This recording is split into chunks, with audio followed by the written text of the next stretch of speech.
মধ্যমগ্রাম পৌরসভা এবং পুলিশ প্রশাসনের উপস্থিতিতে ভেঙে ফেলা হলো একাধিক বেআইনি দোকান।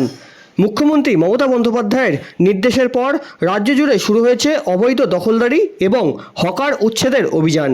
সেই মতন আজ বেলা 12টার সময় মধ্যমগ্রাম পৌরসভার সামনে থেকে একাধিক বেআইনি দোকান জেসিবি দিয়ে ভেঙে ফেলল মধ্যমগ্রাম পৌরসভা এবং মধ্যমগ্রাম থানার পুলিশ।